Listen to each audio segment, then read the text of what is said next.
Le vide politique en Côte d'Ivoire.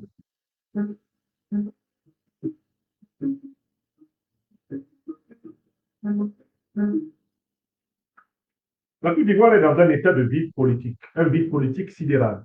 Et pourquoi, me diriez-vous? Mais parce que le 25 octobre passé, ce n'est pas une élection qui a eu lieu. On n'appelle pas élection un machin avec des listes électorales non consensuelles, une commission électorale aux ordres du tyran, une cour constitutionnelle complètement accroupie, reptilienne, rampante, avilie. On n'appelle pas élection un processus électoral entièrement arrosé et inondé d'argent sale par le tyran local. On n'appelle pas élection un processus électoral sous braquage, avec instrumentalisation des milices et de l'armée par un candidat qui a exclu tout ce qui était capable de le battre. Ouattara savait très bien qu'il ne pouvait pas gagner une élection face à Guillaume Soro, face à Laurent Gbagbo. Il ne pouvait pas gagner une élection face à Tidiane Tiet. Il a donc exclu ses principaux rivaux et il a convoqué des ministres, des individualités politiquement insignifiantes comme Simone Gbagbo, comme Madame Henriette Labou, Monsieur Don Melo ou Monsieur Billon. Ce n'est pas une élection. Chez nous en Côte d'Ivoire, on appelle ça Koucha. On appelle ça Ouya Ouya. Ce sont des élections, il y a poïté. Il n'y a rien eu le 25. On n'appelle pas ça élection. Le mot élection n'est pas réservé pour cela. Voilà pourquoi nous avons créé un concept politique pour désigner ce type de phénomène. C'est le concept de la pourrie élection. La pourrie élection. Élection pourrie. D'accord? Très bien. Donc, il y a un vide politique parce que celui qui continue d'assumer les fonctions de président de la République n'a pas la légitimité du peuple. Il le sait. Voilà pourquoi, face à ce peuple, il se comporte littéralement comme un colon noir. Regardez Alassane Draman Ouattara se rendant à la commission électorale. Regardez la scène d'Alassane Draman Ouattara se rendant à la commission électorale. Et vous comprendrez quelle est la nature profonde, l'essence de son pouvoir. C'est la violence. Alassane Ouattara s'est rendu à la commission électorale avec une armée. Il n'est pas allé avec des gardes de corps. Non, il s'est déplacé avec une armée. Histoire de dire aux Ivoiriens, je suis votre empereur. Je suis votre colon noir. Je suis au pouvoir parce que celui qui me conteste, je le tue. Il s'est rendu à la commission électorale avec une armée pour dire aux Ivoiriens qui auraient oublié qu'il est là pour les braquer. Alassane Ouattara est quelqu'un qui est déterminé à la capture ad vitam aeternam de l'État de Côte d'Ivoire. Sa stratégie relève de ce qu'on appelle dans les sciences politiques anglo-saxonnes the capture of state, la capture de l'État. Il y a un très bon livre sur les Gupta en Afrique du Sud qui a fortement théorisé ce concept de capture de l'État. Alassane Draman Ouattara a capturé l'État ivoirien. Il se comporte avec l'État ivoirien comme les grands chefs de la razzia criminelle du Moyen-Âge. Il se comporte comme les razzieurs de femmes à travers le Sahel et le Sahara. Alassane Ouattara est un razzieur. Et souvenez-vous de l'un de mes livres les plus importants. La terrible razzia de Ouattara et le leadership résistant de Guillaume. Donc, il faut constater qu'il y a ce vide. Le régime n'est pas légitime. Le régime n'est même pas véritablement légal. Parce qu'Alassane Ouattara, non seulement n'a pas été librement choisi par le peuple ivoirien, mais Alassane Ouattara ne respecte même pas les lois qu'il a lui-même imposées aux Ivoiriens. À commencer par la loi fondamentale de la Côte d'Ivoire, la Constitution. Les articles 55 et 183 sont piétinés depuis le troisième mandat anticonstitutionnel de Ouattara jusqu'à ce jour. Depuis le troisième mandat anticonstitutionnel de Ouattara jusqu'à ce jour. Maintenant, face à ce vide politique, quelle est l'alternative qui est offerte? Mais il n'y a que deux cas de figure face au vide politique. Premier cas de figure, Alassane Draman Ouattara, lorsqu'il disparaîtra, est remplacé par l'un des signes. C'est ce qu'il a prévu. Il a prévu la continuité du régime néocolonialiste imposé au peuple ivoirien par le néocolonialisme français et son valet attitré dans la sous-région ouest africaine, Ouattara Draman. Bien qu'Alassane Ouattara ne soit pas pressé de désigner formellement son dauphin parce qu'il sait que ça porte malheur et qu'il tient à vivre le plus longtemps possible au pouvoir, Alassane Ouattara fait tout, comme tous les dictateurs africains, notoirement kleptocrates et qui craignent des procès sur l'usage de la fortune publique et sur les crimes de guerre, les crimes de sang, les crimes politiques, les crimes économiques. Alassane Ouattara, globalement, en réalité, travaille dans l'option de la conservation du pouvoir par sa formation politique, le RHDP, à travers éventuellement son frère, Kéné Birahima Ouattara dit la Fiole, ou sa femme, Dominique Ouattara, que j'ai utilement appelée la Jézabel moderne de Côte d'Ivoire. Ça, c'est le premier schéma.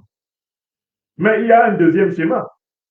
C'est un schéma typique eh bien, du néocolonialisme français. Celui qu'on a vu, le néocolonialisme français, mettre en œuvre en Guinée-Conakry ou, par exemple, au Gabon. C'est-à-dire un coup d'État fait par des militaires qui sont soutenus par Paris et qui, pour empêcher l'opposition, y compris les patriotes des armées, de prendre le pouvoir, tirent littéralement le tapis sous leurs pieds en organisant par anticipation un coup d'État permettant à la France de se relancer, parce que la France est en perte de zones d'approvisionnement de matières premières africaines gratuites. Voilà pourquoi les dirigeants français ont décidé d'impulser, d'initier certains coups d'État, leur permettant de donner l'impression d'accompagner les aspirations révolutionnaires des populations, mais leur permettant justement de repositionner leurs zones, cette fois-ci en béret, à défaut de pouvoir maintenir leurs zones en veste et en col de. Donc, le deuxième schéma qui part au nez, c'est le renversement du pouvoir Ouattara par des officiers au service du néocolonialisme français. Comme cela s'est fait contre Alpha Condé, eh bien, en Guinée-Conakry, et comme cela s'est fait contre Ali Bongo au Gabon. Et puis, il y a un troisième schéma, c'est la révolution ivoirienne. L'alliance des patriotes, l'alliance des révolutionnaires, des républicains, des progressistes, des forces de défense et de sécurité, avec les mouvements panafricanistes, révolutionnaires, patriotiques, républicains de la société civile, pour délivrer la Côte d'Ivoire du joug de la Ouattari, d'une part, et du néocolonialisme français, de l'impérialisme occidental, d'autre part. Trois schémas sont devant les yeux. Un, le schéma de la succession dynastique des Ouattara, qui est le pire de tous. Deux, le schéma d'une succession en réalité superficielle, c'est-à-dire d'un coup d'État néocolonialiste. Trois, le schéma de la révolution populaire. Alors, on a appris que le président Laurent Gbagbo a rédigé une lettre à travers son avocat Maître Altit pour introduire à la Cour pénale internationale une instance contre Alassane Dramane Ouattara à propos du contentieux politico-militaire qui les a opposés en 2010-2011. Dans cette lettre, l'ancien président de la République de Côte d'Ivoire demande à la Cour pénale internationale qui l'a acquitté de convoquer son adversaire, Alassane Dramane Ouattara, et de le juger lui aussi pour savoir si ce n'est pas lui le coupable. Parce que si le coupable des plus de 3000 morts de 2010-2011, ce n'est pas Laurent Gbagbo, il faut bien que ce soit quelqu'un d'autre que Laurent Gbagbo. Alors, Laurent Gbagbo porte plainte contre Ouattara pour que Ouattara réponde à tout. La question qu'on doit se poser, c'est, premièrement, quel est l'avenir de cette plainte portée par le président Gbagbo? Et deuxièmement, quelles sont les conséquences de cette plainte par rapport aux trois schémas que nous observons? D'abord, je réponds à la première question, quel est l'avenir de cette plainte que le président Gbagbo, à travers son avocat Maître Altit, introduit à la Cour pénale internationale? Ma réponse est très claire, cette plainte ne prospérera pas. Pourquoi? Parce que les procès contre les dirigeants d'Afrique francophone à la Cour pénale internationale sont des procès qui sont instrumentalisés par la France. Si la France n'a pas marqué son accord pour une plainte contre Ouattara, la Cour pénale internationale, qui est une cour pénale impérialiste, ne recevra pas cette plainte. Or, Alassane Dramane Ouattara est l'homme de la France. Par conséquent, la plainte du président Laurent Gbagbo ne sera pas reçue. Alassane Ouattara ne sera pas convoqué. Tant qu'il a le soutien de la France, il ne sera pas convoqué à la Cour pénale internationale. Écrivez ça. Ça, c'est d'abord la réponse pour le fond. Beaucoup de gens m'ont écrit depuis plusieurs jours. Hein, professeur, on n'a pas eu votre analyse après la lettre du président Gbagbo. Je dis que cette lettre est un coup d'épée dans l'eau. C'est un coup d'épée dans l'eau. Pourquoi? Parce que c'est l'Afrique qui a amené Laurent Gbagbo. C'est elle qui a permis à Ouattara d'amener Laurent Gbagbo à la haine. Parce que c'est la France qui se comporte comme la puissance tutélaire de la Côte d'Ivoire. Elle considère la Côte d'Ivoire comme une province de son empire néocolonial au XXIe siècle. D'accord? Or, cette France continue à soutenir Ouattara. Donc, la Cour pénale internationale n'ouvrira pas le dossier. Et je sais que le président Laurent Gbagbo le sait. Et je sais que Maître Alti, son avocat, il le sait. Le dossier ne sera pas ouvert. Ouattara ne sera pas convoqué tant qu'il a le soutien de Paris. Mieux, même si la Cour pénale internationale convoquait Alassane Ouattara, tant qu'il a le soutien de Paris, personne ne l'arrêtera. Aucun mandat d'arrêt international contre Ouattara ne sera appliqué tant qu'il a le soutien de la. Vous avez bien vu les mandats d'arrêt international contre Poutine, ce qu'ils sont devenus.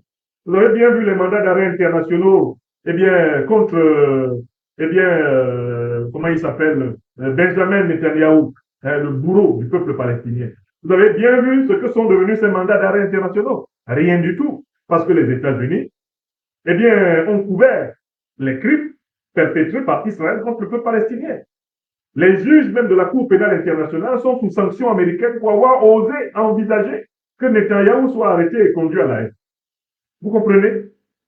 Donc, je vous réponds d'une manière scientifique et imparable. La plainte du président Laurent Gbagbo, introduite à travers son avocat Maître Altit à la Cour pénale internationale, est un coup d'épée dans l'eau. Lui-même, il le sait. Mais quelles sont les conséquences de cette plainte? Puisqu'elle ne sera pas reçue. Parce que la Cour pénale internationale, là, son vrai nom, c'est Cour pénale impérialiste. C'est Cour pénale impérialiste. On y amène que ceux qu'une puissance impérialiste a décidé de livrer. Personne n'est à la Cour pénale internationale si une puissance impérialiste, c'est-à-dire les États-Unis, la France ou la Grande-Bretagne ne le veut pas. Personne n'est là-bas. La Russie n'y a envoyé personne à la Cour pénale internationale. La Chine, je parle là des 5 détenteurs du droit de veto aux Nations Unies. La Chine n'a jamais envoyé qui que ce soit à la Cour pénale internationale. Vous le savez, non? La Russie non plus. C'est la France. C'est la Grande-Bretagne et les États-Unis qui envoient les gens là-bas. Et ils n'acceptent jamais que leurs propres citoyens y soient jugés. Et ils n'acceptent pas non plus que leurs protégés y soient jugés. Alors, quel était l'intérêt du président Laurent Gbagbo de porter cette plainte en sachant très bien qu'elle ne prospérerait pas? Alors, son intérêt est purement symbolique et moral. C'est un combat moral, c'est un combat symbolique. Lui, il a passé pratiquement 10 années de sa vie en prison pour finalement être acquitté par, en quelque sorte, acquis de conscience. Il porte cette plainte pour qu'il ne soit pas dit qu'il n'avait pas essayé. Mais est-ce que cette plainte portée contre Ouattara à la CPI va modifier le rapport de force politique à l'intérieur de la Côte d'Ivoire? Réponse non. Cette plainte qui est le droit du président Laurent Gbagbo, cette plainte qui relève de sa libre volonté, cette plainte qui est de toutes les façons légitime, elle est politiquement sans effet sur le rapport de force nationale. Sur le terrain national, que faut-il pour que la Côte d'Ivoire soit libérée? La Côte d'Ivoire ne sera pas libérée si l'hypothèse 1, la monarchie, c'est-à-dire la transmission ouattarienne du pouvoir, est validée. La Côte d'Ivoire ne sera pas libérée si la France organise un de ses coups d'État néocolonialistes pour placer à la tête de la Côte d'Ivoire un officier fénon, comme elle a fait au Gabon. La Côte d'Ivoire sera libérée essentiellement si les patriotes, les panafricanistes, les progressistes, les révolutionnaires des forces de défense et de sécurité et de l'opposition ivoirienne civile se coalisent pour mettre fin au régime d'Alassane Dramane Ouattara. Or, dans cette hypothèse, le président Laurent Gbagbo doit être au point de jonction de toutes ces forces en tant que doyen de l'opposition ivoirienne. Or, si lui, il se positionne sur le thème du règlement de compte intégral, le règlement de compte intégral envers ses adversaires politiques, Laurent Gbagbo s'expose à fractionner le bloc révolutionnaire que nous devons constituer dans ce 21e siècle pour combattre Ouattara. Je recommence pour ceux qui ont des problèmes d'analyse. Puisque c'est la troisième hypothèse qui peut libérer le pays. Pour libérer le pays, Laurent Gbagbo doit voir grand, c'est-à-dire rassembler tous ceux qui veulent en découdre pour mettre fin à la domination néocolonialiste française et à la domination de l'autocratie monarchique de Ouattara Dramane. Pour rassembler Laurent Gbagbo doit tenir un discours qui mette à l'aise toutes les forces révolutionnaires disponibles. S'il dit à Guillaume Kibafori Soro, je veux que Ouattara aille à la CPI et que toi aussi tu y ailles. Par là, Laurent Gbagbo divise le bloc de l'opposition actuelle. Il le divise parce que Génération et Peuple solidaire de Guillaume Soro est dans une dynamique radicale envers le régime d'Alassane Dramane Ouattara, et GPS est de tous les partis ivoiriens, de tous les mouvements politiques ivoiriens, celui qui est intimement lié et allié à l'Alliance des États du Sahel. À partir du moment où Laurent Gbagbo laisse courir le cheval de la division avec GPS, à travers l'insinuation qu'il veut régler, qu'il voudrait régler des comptes, entre autres avec le leader de GPS, Laurent Gbagbo en réalité, contre sa propre volonté, j'imagine, mais malgré tout, il démobilise le bloc révolutionnaire. Voilà pourquoi je voudrais dire au président et à tous ses compagnons, le président Laurent Gbagbo, pour qui j'ai beaucoup de respect, beaucoup d'estime, et tous ses compagnons. Monsieur le Président, le plus important n'est plus de perdre votre temps à la Cour pénale internationale. Le plus important maintenant, c'est de rendre au peuple ivoirien la confiance nécessaire pour accomplir la révolution. Se libérer de Ouattara et se libérer des néocolonialistes. Il ne sert à rien de donner des coups d'épée dans l'eau. La Cour pénale impérialiste ne vous donnera jamais la possibilité de traîner son poulain Ouattara. Pour qu'Alassane Dramane Ouattara soit sanctionné pour ce qu'il a fait, il faut d'abord qu'il perde le pouvoir. Voilà pourquoi il faut privilégier tout ce qui est de nature à rassembler du nord au sud, de l'est à l'ouest, en partant par le centre, les Ivoiriens. Il ne faut pas ouvrir une lucarne sur d'éventuels règlements de compte entre opposants ivoiriens. Parce que toute lucarne ouverte sur d'éventuels règlements de compte entre opposants ivoiriens est un service extraordinaire à Ouattara Dramane. Un service extraordinaire à Ouattara Dramane. Parce qu'Alassane Dramane Ouattara, justement, va s'engouffrer dans cette faille pour recommencer le discours de l'ivoirité à l'envers et dire aux Ivoiriens du Nord, je vous avais dit que ce monsieur, vous ne pouvez pas lui faire confiance. Vous voyez, il veut régler les comptes avec vos fils, qui pourtant ont quitté mon pouvoir pour s'associer avec lui. Vous voyez comment il est? Ah, vous voyez, je vous avais dit, c'est venu, il faut prendre confiance à Laurent Gbagbo, c'est un boulanger. Lui, il a dit partout que moi, Alassane Ouattara, je suis un menteur. Je suis un menteur. Mais lui, c'est un boulanger. Vous voyez, il est. Mais, il veut m'amener à la CPI, c'est-à-dire qu'il veut amener son allié Guillaume Soro aussi. Hein, Dominique? Ce qu'il vient de faire le président Laurent Gbagbo, c'est trop marrant. Donc, camarade président, son excellence Laurent Gbagbo, s'il vous plaît, consacrez-vous à nous rassembler pour la bataille de libération du peuple. S'il vous plaît. Pour rendre possible la coagulation, la coalition des forces qui vont faire tomber Ouattara. N'ouvrez pas les plaies. Vous avez le droit de porter plainte tous les jours de votre vie. Je ne vous le conteste pas. Mais d'un point de vue géopolitique et géostratégique, ce n'est pas le meilleur service que vous puissiez rendre maintenant à l'opposition ivoirienne, qui est fortement affaiblie et qui a besoin de se rassembler.